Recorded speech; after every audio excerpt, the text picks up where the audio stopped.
wanni isaan nu barsiisan nama guddaa kabajaa qofa. Namoonni baay'een nama guddaa kabajaa gargaaraa qofa nu barsiisan malee biyyi ta'e akkana jedhanii jaalala biyyaa nu barsiifne jaarsa kee yoo jaarsan keessi dhaane takkaasitume maalissitume jedhan malee bultii ta'e keessa akka turtu sin godhan. Fakkeenyaaf wantoota akkanaa jira. Suma qofaaf rifatan malee walqixxummaa sin barsiifne. Akka ifiin dhaabbattu jechuudha akka yaada kan kee ibsattu hin godhan dhalaan afaan hin dallaattu faasiin jaan. Obboleessa kee duraa kee inni dhiira faasiin jaan. Sun sirriidha? Sirrii miti. Itti gaafatama dhiiraa qabu dhalaadhaa itti gaafatama kan kee maalirraa akka itti gaafatamtu sin barsiisne. Masoolijaan kan kee maal akka ta'e masoolijaan dhiiraa maali ka dubartii maali sin barsiifne gadi bu'anii akkasiin nu barsiifne. Dabe akka jettu sin barsiifne. Na dhukkuba akka jettu sin barsiifne. Itti hideetanaaf. Obboleessa kee kabaji siin jaan malee obboleettii ta'e kabaji hin jaaniin. Hinjaan laal garaagalummaan ta'e tana nama guddaa kabaju qofa haadhaaf abbaa kabaju qofa nu barsiisan jechuudha. Hirrina guddaa qabu warri keenya ammoo nu guddisuu afaan keenya nu dhaalchisuu fi amantii keenya nu kennu haa galatooman nu guddisan maashaallah hin komannu garuu immoo gahaa miti. Dhugaa walitti hin walta. Diinaas nu barsiifne aliif baa nu barsiifne itti midhaan. Kulallaan beeku baay'een keenya. Kulallaan beeku. Titara gani bishungurtaatti jedhanii fi mataa qaqqabannee mataa keessaa tumamnu qofa nu barsiisan. Wanti watu shiroofa ulbata faa nu barsiisan. Jaarsi yoo nyaatan beekne si haa nu barsiisan. Kafiif bakka barnoonni keenya wasaanyidha bakka barnoota gartee akkanatti daangaa qabu tokko nu barsiisan haga xiqqaa tokko. Akkasii bareedu baadiyyaa si deebi'ee walitti laaqeensa hiriirratti jira kaallitti naamu jira. Walitti bira dhaqee as deebii bayaanaa miti dubbiin teeti. Kanaafuu bareeddu mucaan amata 18 intalati yoo dhufee kadhate haadha gaarii abbaa gaarii isa guddise yoo qabaatanii ani beeke fakkeenya reefu yusraan godhadhe wada fiitniin kannaafan bakkatti hanqattee biilli isaanii mataa kiyya gubbaa garuu qaraatii dhiisuun qaban qara'anii bakka gayan hanqa gizeen dabartuu gabrichi baakiyyaa naa bitatuusan hanqa yeroon dabartuu haadhaa fi abbaa duuba jiranii gargaarraa hanqa zinaa dalagan karaa halaalii walit dhufanii ilmoon gizee dhuftees irraa fuudheetiin guddisaa kara qaraatii paartaayim isaanii dalagachaa wadafiit akkasii guddifna malee amata 40 karaa wallaaleeti if wallaalee ilmaan 7 biyya faranjii keessatti akka lukkuutti gadi guuree.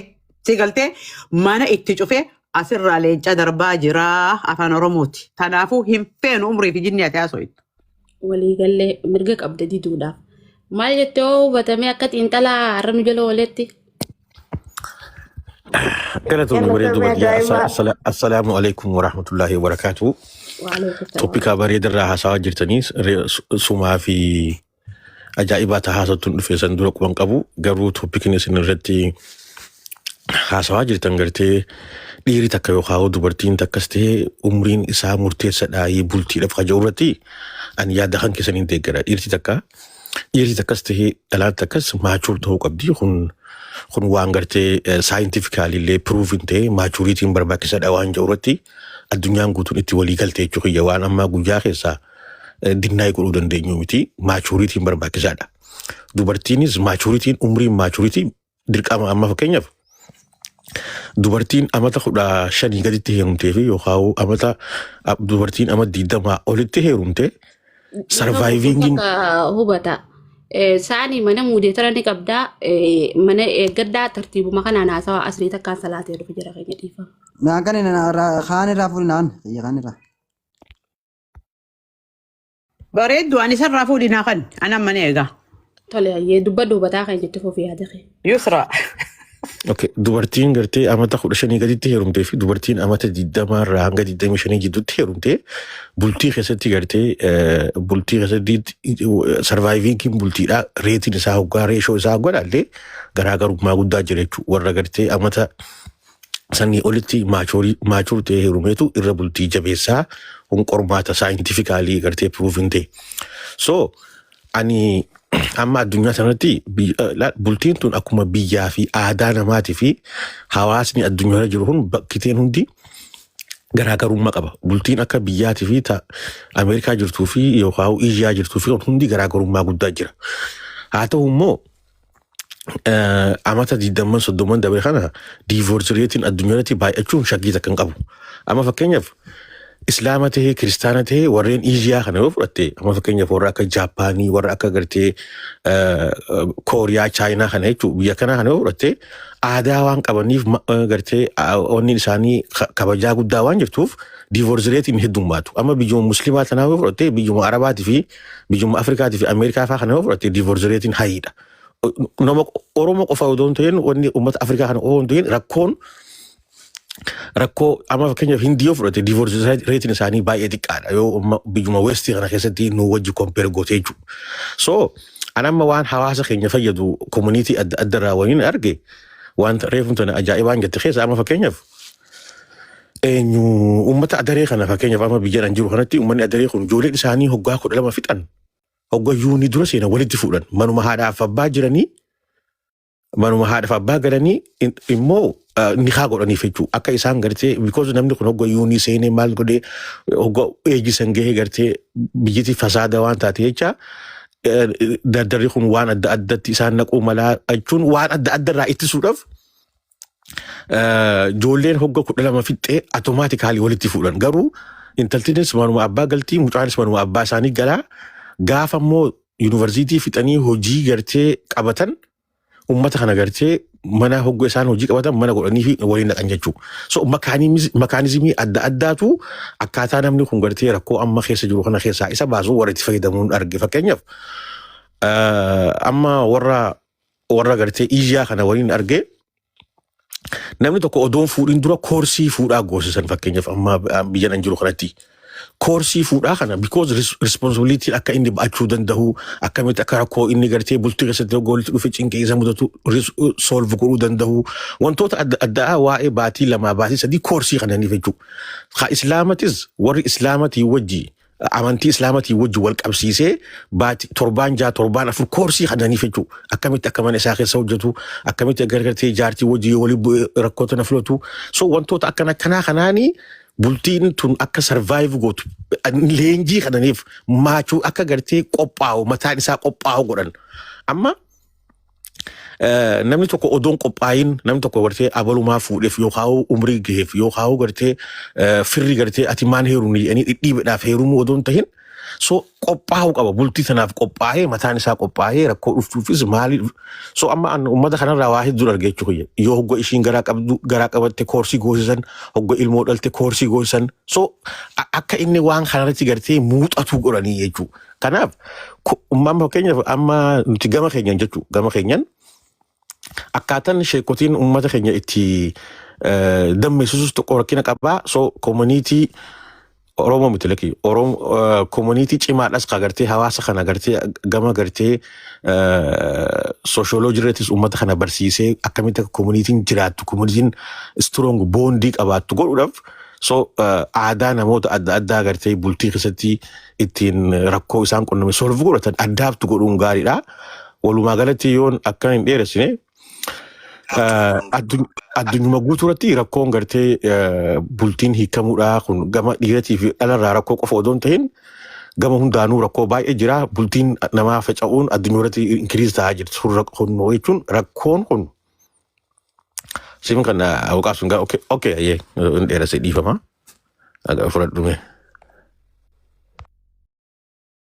Abshir waan bareedaa sabaa jirta. Naafin kan ganaadha mantanaan dhufe waliif jedhaa dabarsaa jechuun maafin jabaadha. Yaa abshir waan bareedaa irraa dubbattee jirta. Waan toppika bareedaadha. Isaan Hindii fi wanni ati haasoftu akkaataa isaan itti guddisan san achi dabarsan. Nuti unfortunately akkasitti hin guddanne it is okay. Immoo akkasitti hin guddanne jennee bakka san hin jirru. Bakka san taa'uu hin dandeenyu. Uummata akkanarraa waa baruun dirqama. Jarri kun ana amata meeqa keessa ture. Ani ollumaa fi hawaasummaa fi waa hundaafuu uummata kana keessan jira. So isaantu akkasi guddate. Akkoo isaanii hundaatu karaa sanirra deemaa dhufe. Waan kana wanni ati amma nuu himte waan bareedduu itti dalagaddaa garuu wanni takkatanii itti dalagan. Akka reefu jenne intalti tiitaamata hodha jaha paartaayimii dalagaa yoo barattu taate. Gurbaan kee paartaayimii dalagaa yoo qara'u taate.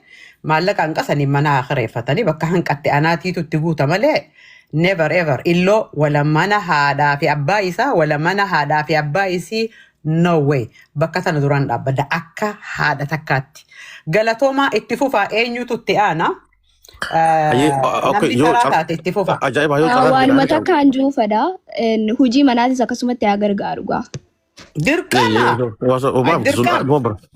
Ajaa'iba akkoo iddoon yoo anaan fixatinarraa waan reefuun tana kuulleen jette takkarratti ilaali wanni kuulleen jette hawaasni keenya gartee haadha fi abbootiin keenya waan akkanaa nuun barsiifnee akkanatti nuun guddifnee maal jettee hawaasa uummata keenya kumattee turte. Inni qomannee nuun guddisnee isin maaliif kana qaanyi fudhattan dhugaa jirtu tana. Inni fixaa qooyi gaa. Ayyee. Laali hawaasa. The best godhatanii fi koma qabanta godhanii bara. Yaa inni qomannaarrallee barullee isaanirraa waan takka barachuun fadhu an akkan guddadhetti ijoollee guddisuun fadhu dhugaan siin. Ajaa'iba qooyi obsi maa kumattee jennee nama kumachuun waan kun qabu maa kumattee jee yaan hin dubbanne kumattee jechuun kiyya dubbattee jechuun amma wanni ishin jette suni fakkeenyaaf amma hawaasni keenya ishiin kumatte suni waan amma kuulleen hanga kuullee waa beektu kana uummata waa beeku miti. Gama diinatiinis qaraatii gartee maalintiis ofiifuu uummata wallaaladha. Uummanni jechuun nu dhalee nu guddisisun jechuudha. Uummata humaa beekuu miti. Amma fakkeenyaaf keenya abbootiin keenya maariyyoo kana uummata diinirraa isaan gasuun dabeekanii miti. Uummata gartee qaraatii gartee addunyaa kanas qara'ee miti. Uummatuma warra baadiyyaati. So waa takka wanni uummata keenya sanirraa uummatuma gartee waan asirraa kumattu hanga sun hin jiru jechuudha. Because waan beekan si barsiisan nama kabajaa nama guddaa kabajaa jennee akkana godha hanga soo beekan jechuudha. Sigaltee uummata addunyaa sanarraa citee ofiifuu jiraachuu ture tokko. So wanni ati isaan uummata takkaa iskuulan deemin uummata takkaa jireenya gartee magaalaan argin kanaatu unuu kana dhalee asiin nu ga'e jechuudha. So hubata bakka sanatti dhiifamallee naa godhi namni haanurraa baratu waan takkitti sanaan idaachuu fedha. Akka haadhaatti guddisee ani haadha perfectiidha maleekaa no guyyaa takka maaliin godhe seeta ijoollee tiyyatti warqaa kanneetiin mee haalli ani itti guddisaa jiru ta isin jaalattan warqaa tanarra naa katabaan jeen ta isin hin feene tanarra naa katabaan jeen wanni gaariin tan hojjedhees asirratti filannoon kanneef okay fuudhanii naa kataban an dubru sadiin qabaan isinin jee sadeenuu mana haayetiin akka waliin gaafanne namu waan sammuu isaa keessa jiru akka katabu godhe jechuudha. Tartiiba naa haalaan gubbarraa gaditti an namni na beeku na beekaa haadha jabduu caccabee ilmaan kiyya rabbii kiyya naa laaffisechaa karaa sirriirratti guddifachuudhaaf tattaafadhe jechuudha. Si galtee? Waraqaan kompleeniin eega gubbaa kaate gadi dhaabbatti. Khayrii takka qofa naa katabanii jechuudha. Okay? Ittiin aaru. Ni lolaani hin loluun. Waraqaa sanachiin kaayyadhe. Laan haalli itti guddanne amma umrii tanaan if duuba gizee deebine waan keessaa filannuu jira. Waan keessaa fudhannuutu jira. Irra guddaan isii immoo waan nu miite. Especially if taanee jiraachuu nun barsiifne. Okay? Especially in jaamiti. Number 1 diina keenyaa nun barsiifne. Achirraa eegallalaan. Achi gabbuu iti eenyummaa keenya nun barsiifne. Anna dhukkubaa himachuu hin dandeenyu. Aboo bara irra guddaan keenyan abbaa manaa kan nu qabu bar aadaan nu dhufee jechuu hin dandeenyu. Hayi aaduma inni beekutan. Eenyu keenya hin himinaa hin dubbatinaa nun jaan bakka san inumaan dubbannuu waan akkanaa gizee dubbanne laan ilmaan keenya akkasi guddachuun qaban. Nuti maleekaa jechuu miti. Nuti arra biyya faranjii jirraa nuti warra akkanaati jechuu miti. Gojii baahilii gartee uummanni keenya baanu saniif tan adda baafneeti akkasit deemna jechuudha. Aadaan teenya bareedduunis ni jirti. Fokkottuun immoo haala intala dhalaatii fi dhiiratti guddistan sanitti fokkottuudha. Ilma dhiiraa yoon qabaadde akkaan intalati ya guddisetti hin guddisa. Meeshaa dhiisisee biddeena buusisee waa hunda goosiseetiin isa guddisa. Eenyutu ije akkasitti hin guddisini. Waan intala barsiisu isaas ni barsiisa. Maaliif jennaan boru carraan isa mudattee intaltitu yoo waan takka taate dhukkubsatte eenyutu ilmaan isaatiif waa godha. Alaa bitee fi nyaachisaa. Biyya nuti jirru kana keessatti keessaafu wanni akkanaatuun baratamuu qabdii dhiiraa fi dhala saartifikeetni alwaadaa nu qofaaf hin kennamne inninis fudhachuu qaba. Meeshaa dhiquu beekuu qaba. Biddeena buusuu beekuu qaba. Biddeena gizee maqaa dhoo inni haa. Bar inni dhalaa godhuu deemteettan. Tuni waan fokkottuu aadaa fokkottuudha. Walitti maraa qoshaasha darba. Faayidaa takka isiniif hin qabdu. Inninis baruu qaba, isinis baruu qabdi. Wal gargaaruu jaarsaa fi jaartiin wal gargaaruu jechuun akkasan jechuudha. Hai, inni hara fedhe deema duriyyeen. Akkasi barateeti biyya faranjii keessatti illee ati mana taa'i ani jimaat jala haadheetiin olii gad deemaa ja'a. Olii gadiin deemaa ja'a. Eenyu karaa godheef akkasi guddate haa. Haadhaa fi abbaatu ati akka feetetehi isiin makriiban dabarsin inni hara fedhe alallee bulee haa dhufu akkasi barate. Akkasi ijoollee guddisuun qabdan. Hai akkasi guddisuun qabdan. Kanaafuu irra jabaadhaa bakka tana itti gajjabeessina nutilleen. Okay? Namni migdaanoo antakkaa ijoolleen tiyya migdaanoo foon dhiisi dinnicha isaaniitu afaaniin tuqanii hin beekan. Because I don't know what is in there. Waaniin sammuu isaaniin naqu, waaniin garaa isaaniin naqu laallachuun qaba. Kanaafuu migdaanoo hin nyaatan. Tana obboleeyyan kiyya nuti gizee warra keenya homannu akkasin nu fahama. Akkaataan Abu Qaasim itti guddatee fi ani itti guddate dachiif sanni balaalleeffatutti jirra. Akkas wadafiit haasawa.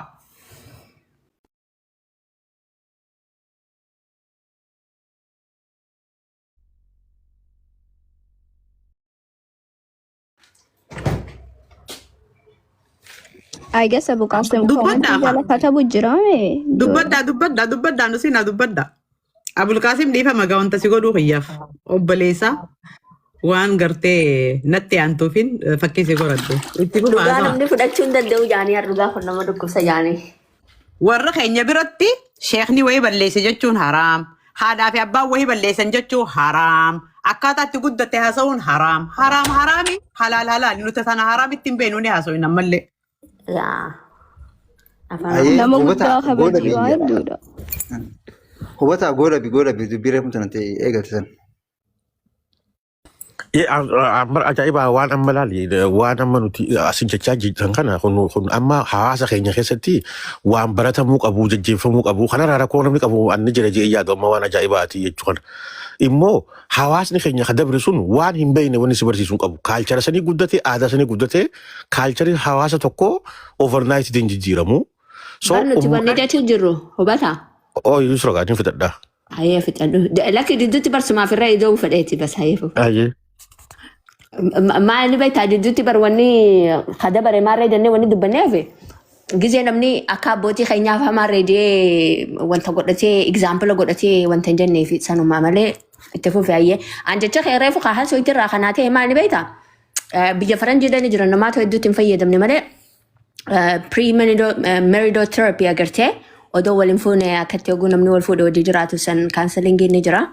Namni keenya karraa banafiit godhu anilleen beeksisa godhuu ni hin danda'a san bareedaadha dhugaa keeti. San ijoollee xiyyaabillee rakkamandii godheetiin jiraan. Kafaranjii qofa odoon ta'in hagartee akka faranjii qofa odoon ta'in anamma fakkeenyaaf warra Ijiyaa kan akka fakkeenya kaasee warri akka Islaamattis akka gartee Kiristaanattis aadaa isaaniitii fi amantii isaaniitii fi soo gartee waan amma hawaasni naannoo isaan jiran kana wal qabsiisaniiti so wanni isaanii barsiisan jechuudha. Amma fakkeenyaaf warri Islaamaa masgida naannoo ani itti jiru kanatti masgida naannoo jiru kanatti ijoollee isaanii hogga hiiruu mukaate waan kana kaawunsilingii godhan. Sigaltee torbaan jaha shari'aa wajji wal qabsiisanii maalii wajji wal qabsiisanii wanni ati kana wajji wal qabsiisanii gartee warra waan kana barate fidanii akkasitti wanni godhanii akka bultiin isaanii seksas taatu gorsanii jechuun gaariidha gartee kaawunsilingii deemuun wama hundaa keessatti kaawunsilingii deemuun barbaachisaadha.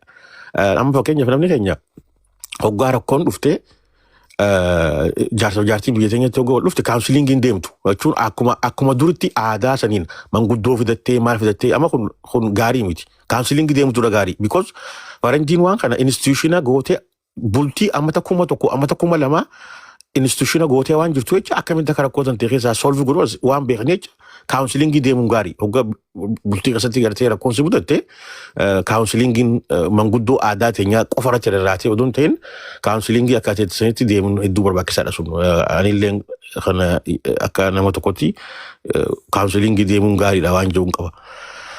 Immoo if dura deemuuf jechuu if dura deemuudhaaf bultiin amma reefu ajaa'ibaan umrirra rakkoon qabu hojjetu sani hangama saniin rakkoo guddaa irraa qaba umrirraa namni tokko yoo xiqqaate amma 18 ol ta'uu qabdi ispeeshaalii dhalaan 18 ol ta'uu qabdi yaada yoon qaba because kun waan ana qofa odoon tahin waan gartee warri riisarcheroonni adda addaa addunyaa tana guututti walii galee umriin murteessaa ka jiru an kana jala sarareetiin an dallaayin godhee deeggaraa umriin murteessadha haa ta'u immoo ammalaa ajaa'ibaan waan ofiif yookaan garteef akka ofiitti jabeenya ofiitii fi dandeettii ofiitiin success goote akka communitytti wanni gootee dubbachuun hin danda'amu xiqqoo rakkoo akkasitti community guututu percentage ilaalla malee faamilii takka yookaan lama qofaan hawaasa tokko marteessuu hin dandeenyu.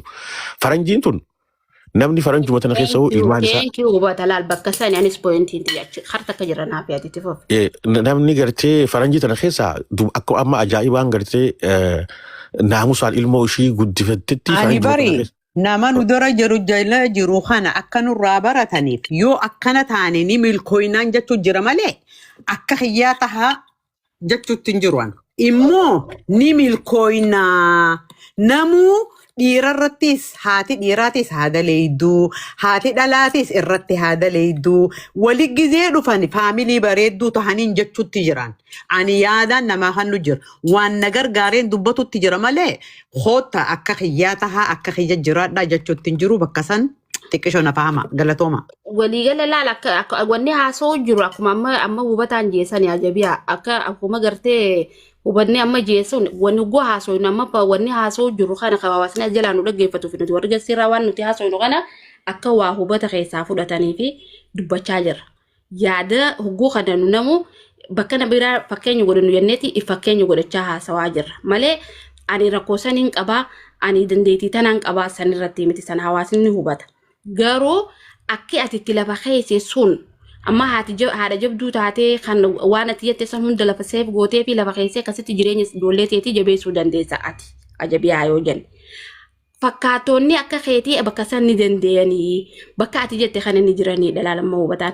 Ani wanniin umrii raachisi hundi deefi umriin ilma namaa kasammuun itti bilchaatu kan itti gartee yaani jiruu fi jireenya isaanii itti cimsatan umriidhaa wajjin jeetii yaada itti fufee hubata fixadhu yaada kee galatoo itti fufee hubata si harkaa qabaasan dhiifama si jibbuusan.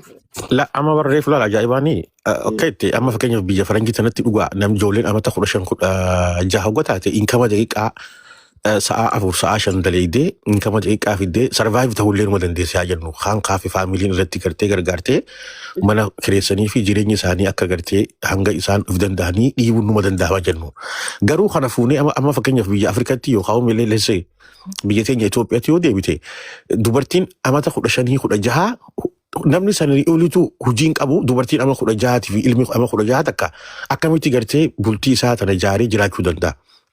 Amma biyya teenyatti rakkoo wanni jiru amma dubartiin biyya teenyatti wanni jaarsa heerumtuuf irra guddaan security because jaarsa wanni heerumtuuf financially problemni waan jiruuf dhiira qofti waan dalaguuf majority jechuudha irra guddaan yoo dhalaa magaalaa taate malee irra guddaan so security dhaaf dhiira heerumti biyya teenyatti wanni rakkoon biyya teenyatti fide keessaa tokko waan san ta'e jecha so intalti takka odoon cimin odoo amma parsantiin Itoophiyaa yoo laalte amma dura dhiyoon tana Itoophiyaa dhaqee Itoophiyaa guutuun koortii jirti mana koortii jirti jaarsaaf jaartii wal kasasu koortiin Itoophiyaa tun biizidha Abulqaasim maachi jira siif himuu danda'a koortiin Dirree Dawaa yoo dhoyte akka nama hiriira bahetti namni koortii yoo deema Ciroo yoo dhoyte akka nama koortii bahetti jaarsaaf jaartii wal hiiktu jechuudha.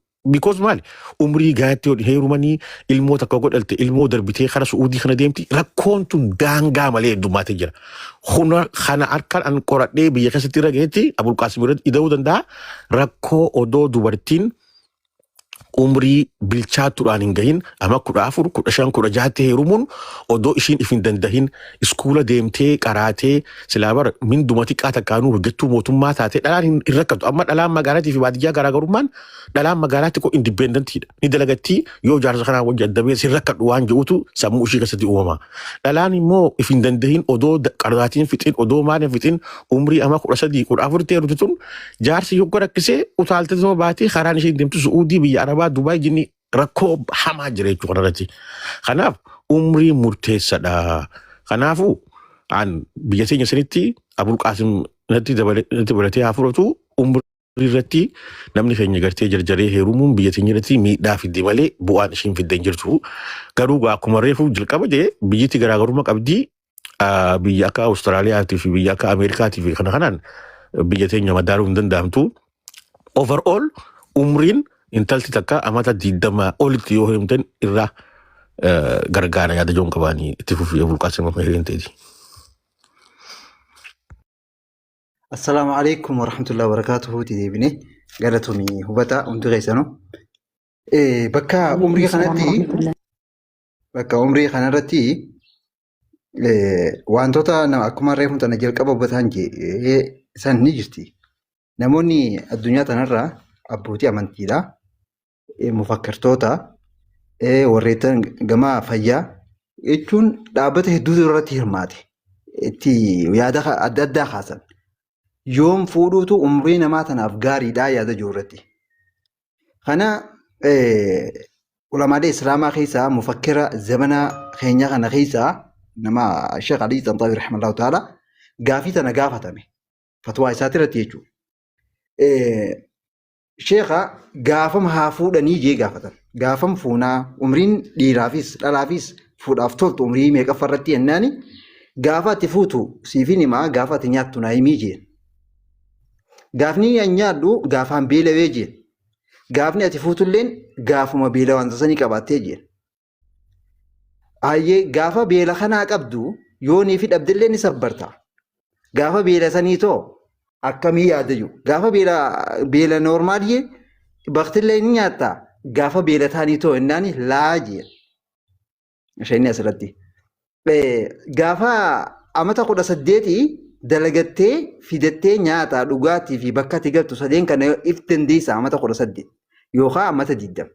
Yookaan if dandeessu taate itti seenuu ni dandeessa. Garuu waan fuudhatti nama naqubsan fedhiinsa ni jirti. Amata 18tis. Fedhiinsa ni jirti. Fuuni itti gaafatamummaa responsibilitummaa fudhachuu danda'udha. Yoo fudhachuu hin dandeenye mataa keetiif yoo if dandeesse nama biraa aad godhachuu kan dandeessu taate ni dandeessa fuudhu. Yoo kan dandeenyu taate karaa biraa keessa seentee jechuudha. Itti gaafatamummaa ta'e malee firra keessa jechuudha. Haaya takka sani. Deebinee amata 18tti eega fuudhuun ni taate yookaan amata umriin lakkoofsa akka kiyyatti. Warri ijoollummaatti amata 18 wal fuudhanii wal hiikees tokko lamaa miti. Akkuma ammaan tana hubataan jeesan biyya tana keessatti hedduu ijaan agarra. Baadiyyaa hunda keessa akkasuma jirti. Warri daayiforsii hedduun itti gaggeeffamu biyya ammaan tana isin jirtan kana warra dhiyaa USA fi Awurooppaa keessatti irra heddummaatamoo biyya teenya tana keessatti irra heddummaata. Kana shakkii takka malee akka isin bira taate namoota ni amantan. Duuba eega akkas taate umrii ijoollummaa fuudhuutu hiikaa baay'isee laasanii miti. Waa sanii natti hin fakkaatu. Yoo niif umrummaa ijoollummaadhaan yoo kataatu taates akkas umrummaan gaheensi responsibilitummaan hubachuu danda'u. Amma fakkeenyaaf hubataan reefu tana gaafii takka kaase. Hoggaa namni tokko fuudhaa deemu keessatti amma dura Maleeshiyaatiitu wanta kana qabaachuu ture. Hoggaa namni tokko koorsii kanneeti nama fuudhuu deemu kana hundaafu. Eega namni koorsii kana fudhate booda akkaataa bultii itti ijaaran itti gaafatamummaa bultii keessatti baachuu qaban kana. Sambicha irratti miti gaafa intalti garaa qabdus gaafa isiin dhaltees akkasuma kanatti. Kana aadaan qabdi Oromoonis. Hoggaan fi namni tokko fuudhaa kee intaltee heerumaa kaati intal gurbaa ambaa akkana itti dhaamsa dhaamtiif. Takkasan isaasi haadhaa fi abbaan isaa akkasumatti irratti to'atan isaa san eeganii jechuudha. Eegumsa ummatoota biraa mana isaanii galan akka fakkeenyaaf adireedhaa fi kana reemtanillee haasanii turtan. Ammoo haa jennu hawaasa keenya kana homachuu maaltu fida? Hawaasa ifii taakka jaa, sheekan ifii, faamilii ifii abadan yoonii fi hanqina ni qaban hanqina namni dhabeen jiru sirreeffamuudhaa fi akkaataa itti sirreessan ifumaaf solushina godhan malee homii warra ifiitirraa fi hamii warra ifiitirraa illee gabbuun gaariidha. Akka dogongoratti illee jechuudha. Maaliif waan namni dubbatu kuni yaadni dubbatu kun osoo deemtu osoo dubbatu jibbiinsaa fi waan biraa takka nama keessatti taati. Dagina isaaniitiif hanqina isaanii wajjin faarsuun gaariidha. Laa faarsuunis waan biraa namatti taati. Gaarii miti. Jidduma galatti sirreessaa akkasii yoo qabatanii deeman irra gaariidha jeetii yaada. Hawaasa ifiitii fi faamilii irraa dhalattee fi wantoota kana sheekkan ifiidha. qeequu irratti irraa qusachuutu gaariidha jeeti namana hanga sitti fufaa. galatoomni faadhu Abbo Qaasim. Mee namni biraa qacarraa koyitan yaada Abbo Qaasim irratti yaada dabalataa namni qabeetan. An akkuma isaan hullan jette saniin jaa dhugaadharra guddaa namni keenya mirga shamarraniin eeganii tana waan dirree baatee namni hundinuu beeynu akka nama keenyaatu hin jennu akka Afrikaatti akka Itoophiyaatti yoo jenne akkasuma tuni waan haaraa miti kara diinaa yoo dhufneesi namni keenya irra guddaan maqaaf diina waan faamiliin taateef malee diinuma kanaaf sirriitti kaisan beekan yoo keessa dhufnee himne. Like hadisni kun eessa bu'e shayni kun eenyu nabiin kun eenyu ayatni kun kam yoo jetteen takkalleen hin beekan hijaaba kana maaliif uffata yoo jetteen hin beekan waan khalas faamiliin teenya goone janni goone jaluma jedhanii deemuu malee takka takkatti namni diinaa adda baafate ni jira ammoo irra guddaan hin beeku ni beekna tana tiktok irrattis ni agarra. Tiide gaafa nikaan namtichaa sirra jiru mataa cufattaa diliidha akkana gabbahuun. Akkasii guddanne nuti hijaabnummaan kun waan ta'e hin beeku. Hijaabni ammas akkas matuma qofa cufadhu malee harka banaa deemu humaa honjaan. Shiita chichitti ol kaafattee deemtu sumaa like anta sanillee dubbachuun fadhu ba'a. Tanas akkuma gartee diina addan baasini. Akkaataatti guddate qaba beeyte. Yaani diina kanuma addan baasini. Gartee nuti gaafa ijoollee qoraana nu qoraasanii jiran. Warra kasii yoo qoraana san qoraasisu baate namni hunda walitti qabanii hommatuun gaarii ta'e beekta. Haadha fi abbaan kasanis akkuma ifiitti guddatanitti san guddisan. Ifii gartee jiruu biyyaati fi jiruu Ameerikaatis walitti kampeer godhuu hin dandeessan. Queen. Warra fi laa kuinti yoo mee haka dubbanna warra fi jallaa fedhe osoo sakaraanaa ta'e namni jibbu jira keessattuu Itoophiyaan hin jirtu. Hin jiru. Laal namni keenya mee fakkeenya tokkoon sii kadha. Dogoggorus danda'a na dhiifama naa godha. Nuti wanti gartee amma amaarri Oromoo bara harma irraa muree bara harka sirraa muree mire akkasii banni beeyna. Waan kana seenaadhaaf katabnee lafa keenyee haawultii waan sanii dhaabne akka hawaasni irraa baratuuf. Amma dhaloonni amaaraa kan ammaan tanaa kun akka haaraatti baruuf irratti dalagamee osoo gartee akka isaan wal jaalatamu godhamee biyyitu waliin guddatte biyyoota gurguddoo keessan lakkaa'amtu godhuu dandeenyaa beeki. Akkasuma mire garuu maali seenaa san irratti qofa dhaabbannee aarii fi hijaa qofa barsiifnee dhaloota dhufullee wal faccisiisuun kufiinsa biyya takkaati. Kufiinsa biyya takkaati. Biyyi kan guddanne godha. Jibbaa qofa kalaquudha. Si galtee akkasuma guddina keenya san fakkeenya fiduun akka dhaloonni kun warraa baree if dura tarkaanfatu godha malee jibbaa warra keenyaa ni qabna jechuu miti. Bayyanoota allaale. Abadan namni adhafe maraattuu adhafi namni jibbuun jiru beeki. Maraattuu adhafi. Akkasii qaban dogoggoraan nu guddisanii wallaalaan nu guddisanii isaanuma feena malee haadha namaa takka hin feenu haadha faranjii takka haadha rabaa hin feenu jechuu barbaadeeti. Itti fufi. Kuulee yaadni keessan dhugaadhaa laal homii malatti abdeet godhuun isaatii mi appilikeeshina tokko abdeet numa ta'a. Osoma waan hin taane osoma waan isan hin darbine abdeet godhaa asuma deema abdeet ni jijjiirama. Dhaloonni tokko amma yoo inni faayee jijjiiramuu baate jijjiiramni jiraachuun dirqama. Akka isaan dabaretti nuti akkasii deemnaa kan jedhame akka zabanii wajjin hin deemu akka dabarame sanitti. Kanaaf yoonii fi zabanni ati jijjiiramuu baatte zabanaatu si jijjiirama. Haalli hundi ni jijjiirama. Kanaaf dirqama jijjiirama namni mataa ofiitirraa uffisuun barbaachisaadha. Faamiliinis amma namni tokkollee amma akka gaafa duraa san hin jiru. Hawaasummaan baadiyyaatu jechuudha. Nama gaafa duraa amma jaartii tumee gandi hundi quba kaatee iyyitee ollaan itti dhimmata. Ni jira ammaan tana hin jiru baadiyyaa keessallee keessan. Hundi dhabamaa deema jechuu barbaadeeti. Waan hundi abdee taa'aa deema. Haalli nama jijjiiraa, jireenyi nama jijjiiraa, waa hundaa nama jijjiira. Ammoo magaalaa keessaa wanuma jira jaarsi maati? Magaalaa keessaa wanuma jira jaarsi tumu iyyuu dhaabe malee uummanni calcatee malee wallaahi. Meeshaalee zamana kana keessatti iyyuun isin jirti beektaa? Amma iyyuu dhaabe. Stress waan ni godhanii. Bakka takka takka nama jira. Qabsiisaniiti samboota irratti. Akka duraanii yoo ta'e jechuudha. Haalli irra hamaa Kanaafuu namni ammaan ta'e keessatti ijjanii firaa baasuun isa illee gaarii gaaf yoo ijjanillee gaariidha. Ijjeensi qaamaafuu gaariidha. Kanaafuu galatoomii abuuqaas bara laali asirratti wanni nuti beekuu qabnu fakkeenyaaf hawaasni nuti irraa dhalannee as geenye kuni fakkeenyaaf ni beektan oduma lafa qabuuti goojjoo takka keessatti horii fi re'ee fi ilmaanii fi jaarsaaf jaartiin goojjoo takka keessa hojii galan jara keenya.